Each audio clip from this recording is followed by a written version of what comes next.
aujourd'hui nous sommes en compagnie avec grand plaisir encore une fois de Françoise et Célestin du Centre d'art contemporain du Luxembourg belge pour une nouvelle exposition. Je vous laisse nous en donner le titre et nous présenter les 3 artistes qui sont présentes cette fois-ci. Oui, je commence. Allez, donc le titre d'exposition c'est Traverser, donc ça au fil de la visite vous vous rendrez compte qu'on traverse le temps, l'espace avec chacune des 3 artistes. Alors les 3 artistes, on est ici dans l'espace de Lucie Bertrand. Une artiste qui vit à Bruxelles, qui est venue donc découvrir Montauban, le musée Gommet, on va y venir. À l'étage, nous rencontrerons le travail de Sabrina Montiel Soto, qui vit également à Bruxelles, qui est originaire du Venezuela, elle. Et dans ce qu'on appelle la petite maison, le bureau des forges, Myriam Ornard, donc qui est originaire de la région, mais qui travaille entre Bruxelles et Virton. Voilà, alors Célestin, je vais passer à vous. Ces 3 artistes ont été sollicités, sont venus visiter le site, le musée Gommet de Virton et le musée Lapidaire qui se trouve un petit peu au-dessus. C'est un petit peu le travail qu'elle présente après réflexion, on va dire. Oui, absolument. C'est-à-dire que le projet à la base, c'était quand même de faire un rapport avec le musée Gommet. Donc le musée Gommet, c'est un endroit où il y a beaucoup d'histoire, mais il y a aussi beaucoup d'objets. Donc c'est un endroit de la vie locale. Et les artistes, ils ont été sélectionnés en fonction de leur intérêt aussi. C'est 3 artistes qui travaillent de façon différente, mais qui travaillent les objets, qui ont un rapport à l'objet, qui utilisent des objets qu'elles réintègrent dans leurs installations. Donc voilà, elles ont été mises en rapport avec le musée Gommet en fonction de leur travail et de pouvoir faire des liens entre leurs préoccupations personnelles et ce qui se passe, là-bas. Et ben justement, Françoise, avec cette première artiste, la préoccupation, c'est, j'allais dire transition, mais c'est aussi les frontières, comme on peut découvrir derrière vous. Et si vous voulez bien vous déplacer, vous évoquerez un petit peu. Voilà. Là, on est de l'autre côté, mais de toute façon, des 2 côtés, on s'en rend compte. Donc, Lucie Bertrand a pris conscience en venant ici et au musée, d'une région qui est la nôtre, qui est une région où les frontières ont beaucoup bougé dans l'histoire. Et avec tout ce que ça a contenu, bon, on a la chance là aujourd'hui de pouvoir se dire qu'il y a toujours une frontière, mais qu'elle est quand même on peut la traverser comme on veut, voilà, a priori. Et ici, elle a donc retravaillé cette histoire des frontières avec des différentes époques, donc de manière exacte, on va dire, parce qu'elle a travaillé sur des plans qu'elle a reproduits, et elle a ajouré, donc il y a tout un travail aussi plastique qui est très fin et très subtil, elle a ajouré, on va dire, ces grands tissus de lin, qui sont des tissus de lin fabriqués en Belgique d'ailleurs, j'aime dire, parce que c'était quand même aussi une vieille histoire par rapport à un savoir-faire finalement de notre pays. Et donc là, il y a juste quelques mots qui évoquent, donc, enfin c'est en anglais, mais d'ici à là-bas, quelque part. Donc en même temps, elle est plutôt dans l'idée, il y a eu des frontières, il y a des frontières, et comment traverser surtout les frontières et les rendre les plus inexistantes possibles, d'une certaine manière. Voilà. Et ce sont des frontières qui ont vraiment été déplacées au fur et à mesure du temps. Oui. Je trouve ça intéressant, je dis ça parce qu'on voit les panneaux, ça donne justement cette notion de mouvement. Une frontière, oui, on le dit sur le papier, mais ça bouge quand même à chaque fois, quoi. Je vous laisse nous présenter les objets derrière, parce que ça a vraiment rapport aussi avec le musée Gommet. Et on va peut-être dire actualité, même si vous ne tenez pas forcément à dire que ça soit que sur l'actualité aussi. Hein. Oui, bien sûr. Lucie est très sensible aussi à ce qui se passe aujourd'hui. Donc, quand elle parle des frontières, ici, bon, elle est partie de choses qu'elle a constatées au musée Gommet par rapport à une époque, voilà. À une époque où la frontière entre la France, d'où vous venez, et la Belgique, on ne pouvait pas traverser avec tout ce qu'on voulait d'un côté à l'autre. Et donc, il y avait de la contrebande, des fraudeurs, des produits comme le tabac de la semoisine, enfin bon, il y avait différentes choses qu'on essayait de passer de l'autre côté de la frontière. Et il y avait des douaniers qui contrôlaient tout ça. Donc, ça-ci n'existe plus trop entre nos 2 pays, c'est très bien. Et donc, elle a été même repêchée, bon, elle est tombée là-dessus, elle a voulu aller voir aller plus loin, quoi. Au musée Gommet, elle est allée dans les réserves, elle a trouvé différents objets, dont cet objet assez insolite, on va dire, d'un lit d'embuscade, c'était le lit d'embuscade du douanier. Bon, c'est pas anecdotique, mais c'est presque anecdotique, parce qu'en même temps, elle amène d'autres choses qu'elle-même a réalisées. Entre autres, ces sacs en verre avec du pigment au fond, voilà. une forme d'évocation de ces sacs qu'on pouvait jeter vite parce qu'on ne voulait pas être pris. Mais là, on retrouve évidemment une des problématiques beaucoup plus actuelles et sensibles actuellement des migrants. Elle en a bien sûr parlé, c'est quelque chose qui la touche beaucoup, on le sent quand elle en parle de ces migrants qui abandonnent à certains endroits, ils doivent abandonner tout le peu qu'ils ont avec eux. Alors c'est l'évocation aussi peut-être des souvenirs, de tout ce que ces sacs peuvent contenir. Chacun peut là partir vers des éléments qui le sensibilisent par rapport à cette problématique-là aussi. Je me permets, je vais parler un petit peu avec ça. Ce que je trouve à chaque fois c'est impressionnant, mais on a la vision vers la nature et les traces de mains aussi. Alors si vous voulez bien, on va s'avancer un petit peu, mais vous me direz si je me trompe ou pas. Est-ce qu'on peut imaginer que c'est des traces de personnes qui passaient les frontières et que finalement on les aurait retrouvées, même s'il y a beaucoup de symboles aussi de l'histoire, comme je vois là. Oui, absolument. C'est des traces. C'est aussi des objets dont elle s'est inspirée du musée, c'est-à-dire que dans l'espace, elle a repris des éléments qu'elle a trouvés là-bas et qu'elle relie d'une certaine façon. Il y a aussi, qui vient du musée, il y a aussi les moulages des pierres du musée lapidaire qui sont ici un peu plus haut dans la forêt. Et les moulages, en principe, ils ne sont pas destinés à être montrés. Ce qu'on montre, c'est la reproduction, c'est la pierre. Donc elle s'est intéressée au moulage et elle a reproduit elle-même des éléments absents en fait, hein, mais qui sont là-bas, qui sont au musée. Des éléments aussi qu'elle a trouvés quand elle est arrivée dans l'espace, parce qu'elle a fait un travail sur l'espace, c'est-à-dire quand on rentre dans les containers, c'est une intégration, c'est immersif, on est dans un univers, dans un espace. À part. Oui, à part. C'est une espèce de cabane peut-être de douanier aussi. Il y a le lit, mais l'espace. D'invitation au voyage aussi, absolument, finalement. Ouais. Célestin Mandiano, ici on est vraiment dans cette ligne du temps, on va l'appeler comme ça, de Sabrina Montiel Soto. Quand on entre directement, on tombe peut-être sur cet objet qui est, on le sait, un élément qui mesure le temps. C'est un élément qu'elle a repris dans les 3 lieux où elle s'est installée, parce que donc il y a cette installation qui occupe tout l'espace. Et au musée lapidaire qu'il a dans la forêt et au musée Gommet, elle a posé uniquement des petits bâtons jaunes comme ça, à des endroits précis, pour faire un lien vraiment avec ce qu'elle propose ici, et toujours aussi avec ce rapport au temps, bon, qu'elle ne veut pas absolument mesurer, mais elle évoque une mesure du temps.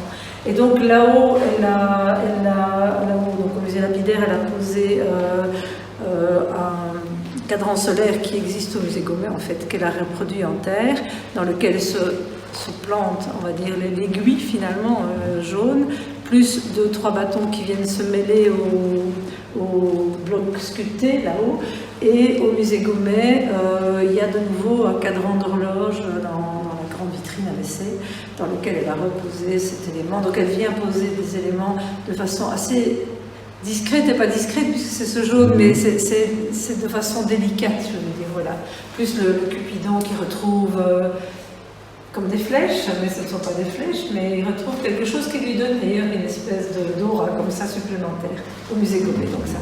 Alors bon, voilà, ici je crois que le spectateur, enfin le visiteur peut se balader entre tout ce rythme d'éléments. Bon, c'est vrai que Sabrina, quand elle était arrivée en Belgique, elle a entendu cette histoire de l'iguanodon de Bernissart.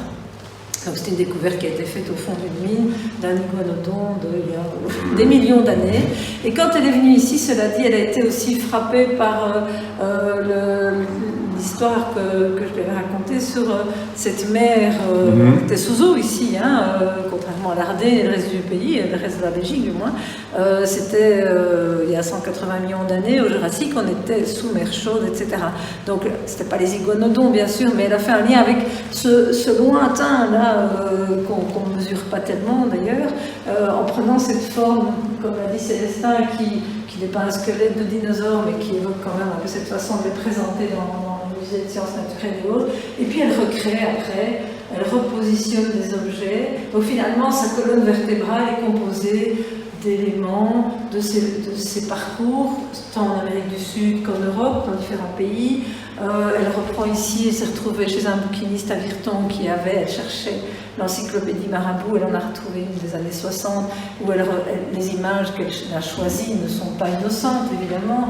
On va retrouver à Botticelli, on va retrouver des mosaïques byzantines, on retrouve une annonciation Renaissance, et puis des éléments évocateurs de toutes sortes de rapports au temps et à l'histoire de l'art aussi, bien sûr. Voilà, je veux dire, chacun peut se promener dans les objets. On a une liste avec l'origine de chaque objet, mais finalement, peut-être doit-on juste se laisser faire par les formes, par la manière dont ça se positionne, et créer peut-être même sa propre histoire là-dedans, se naviguer, quoi, je veux dire, entre les objets. Le but n'est pas d'aller donner une explication sur chaque objet, ça vient de là, ça servait à ça, c'est pas ça du tout. Voilà. Et de part et d'autre du conteneur, Célestin, alors derrière vous on voit l'océan, la notion du temps encore une fois, mais peut-être qui se répète, et de l'autre côté on voit la forêt où le temps s'est arrêté aussi finalement, non? Absolument, et surtout ce qu'on voit c'est qu'elle a mis en parallèle ou en opposition, c'est comme on veut, mais la nature de l'espace, de la vitre, les arbres. Et de l'autre côté, elle a fait une espèce de trou dans le mur avec cette vidéo qui nous donne cette vision de la mer. Et la mer qui est ici en suspension, qui est en suspension dans la nature. Donc on a cette espèce de colonne vertébrale temporelle qui est entre les deux espaces. Et je trouve ça assez incroyable parce que ça nous relie aussi au site, à ce qu'il aurait pu être à un certain moment. Ce qu'il y a aussi dans les objets que Sabrina utilise, ce sont des objets qui en fait sont assez intimes aussi pour elle. C'est des objets qu'elle a collectés dans ses voyages ou qu'elle a chez elle, et d'une certaine façon, moi je trouve qu'elle les restaure, c'est-à-dire c'est des objets insignifiants ou très peu signifiants, très légers, et c'est une manière de les restaurer, de leur redonner un statut, une vie. Une symbolique. Une symbolique, absolument. Et nous, on se les réapproprie et on refait un chemin avec ces objets. C'est quelque chose que j'aime beaucoup, qui est très sensible. Dernier artiste qu'on va découvrir cette fois, moi je dis toujours dans la petite maison. Oui, on peut dire la petite maison. Voilà, je vous laisse rentrer dans la pièce, nous dire un petit peu ce qu'on va découvrir. Et vous m'avez expliqué juste avant de tourner, je trouve ça très émouvant. Oui, c'est un lieu, on a envie de baisser la voix d'ailleurs quand on arrive ici. On sent une présence d'une forme d'absence, de basculement aussi. Donc Myriam Ornard est, comme je l'ai dit tout à l'heure, originaire de la région. Et il y a dans cette région, cette région a été très meurtrie durant la guerre 14-18. Et on retrouve de fait à différents endroits des cimetières militaires, etc. Et elle connaît bien le musée Gommet, elle connaît bien le lieu ici, et elle travaille depuis longtemps les cires sur lesquels je reviendrai après. Et elle a voulu, parler de ce moment de basculement finalement. On parlera surtout des petits garçons d'ailleurs à ce moment-là. Basculement entre le moment de la communion, on va dire, à l'époque, des 12 ans, vers un âge qui n'était pas l'adolescence comme on dirait maintenant, mais qui était presque une propulsion vers l'âge adulte très rapidement, mais un âge adulte très codifié aussi. Et si on relie en plus à cette guerre 14-18, il y a eu des jeunes gars de 17-18 ans qui sont allés dans ces batailles et qui n'en sont jamais revenus. D'ailleurs, le titre de l'exposition, c'est que les héros ne reviennent jamais. Donc, très évoqué d'ailleurs par ce cadre qui est là. Donc, en cire aussi. Elle a ici, donc c'est là comment la manière dont elle fait le lien avec le musée Gommet, elle a demandé à pouvoir sortir du musée Gommet ce petit costume de communion, donc qui date déjà de pas mal d'années. Et à côté, elle met ce cadre où il n'y a pas de photo. Et donc voilà, c'est pas à cet âge-là, c'est juste après. Mais voilà. Après, chacun de nouveau, mais par rapport à un cadre sans la photo, il y a quand même une force de l'absence qui est terrible, quoi. Ce cadre en plus qui est très mouluré, très voilà, mais en cire. Donc la cire, on sait aussi que la cire, c'est un élément qui peut aussi refondre, repartir.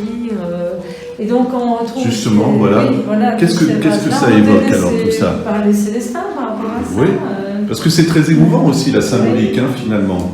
Oui, ce sont des moulages, des moulages de vases. Donc elle reproduit les vases en cire, et tous ces vases sont vides. C'est-à-dire, c'est des vases qui pourraient être, dans lesquels pourrait y avoir des fleurs. Il y a quelque chose de funéraire quand même dans cette installation.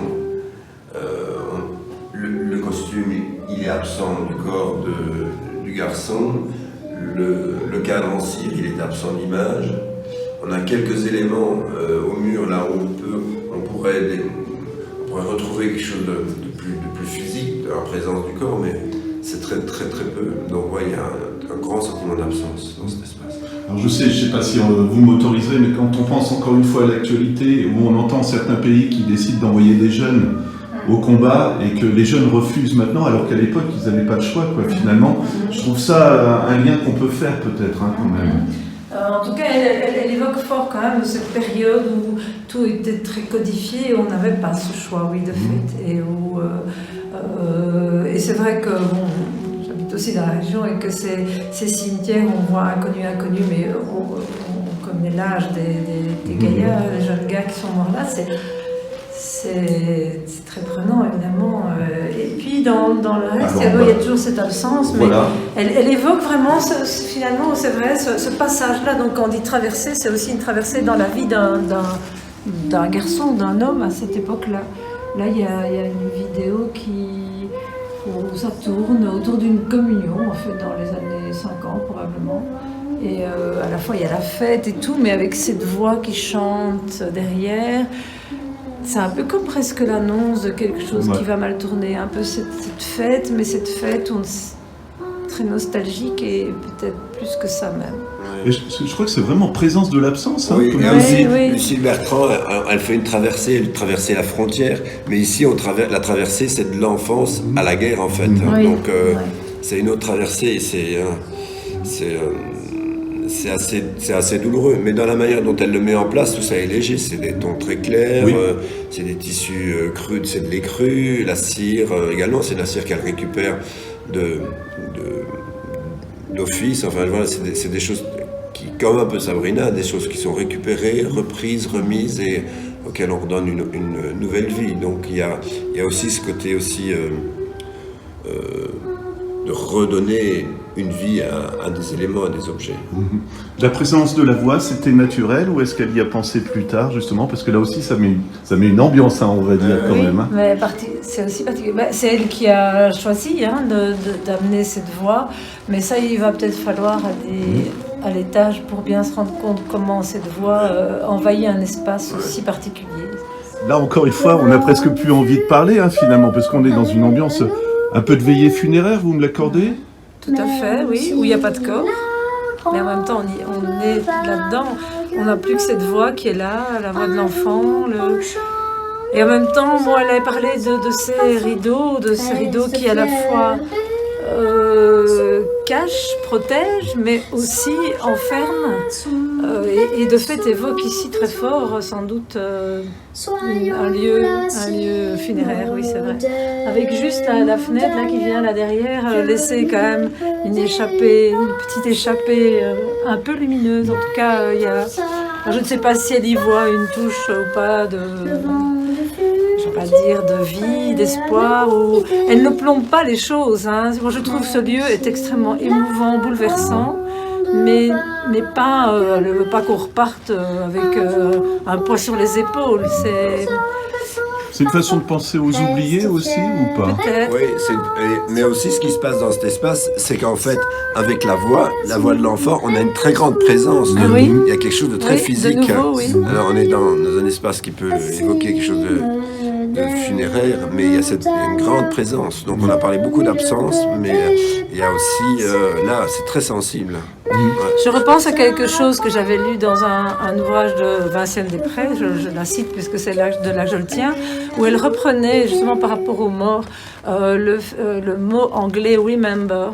Et quand on met un tiret entre le re et member, c'est remembrer en fait, c'est finalement se souvenir, c'est redonner corps d'une certaine manière. Et ici, sans créer des corps bien sûr, mais c'est un peu ça finalement. Elle redonne corps à ces jeunes gars. C'est une forme de belle mémoire finalement. C'est aussi de nouveau rendre un peu vie d'une certaine manière à ces jeunes qui ont basculé dans la tragédie et dans l'âge adulte tragique. Ouais. Voilà. Françoise, 3 artistes vraiment à découvrir, encore un site formidable. Comme d'habitude, les dates et puis comment on se renseigne. Oui. Alors, à cette saison en automne, nous ouvrons les samedis, dimanches après-midi, de 14h à 18h, ou sur rendez-vous pour ceux qui voudraient venir en semaine. Donc, il y a toujours moyen en prenant rendez-vous. Et c'est jusqu'au 23 octobre. Alors, j'aime bien dire aussi qu'il y a quand même quelques éléments des 3 artistes qui sont présents dans le musée Gaumet. Donc, il ne faut pas hésiter à pousser la porte du musée Gaumet pour redécouvrir ce qui s'y trouve, mais aussi la manière dont les artistes présents ici ont posé délicatement, je vais dire, des pièces en lien avec ce qu'elle propose ici.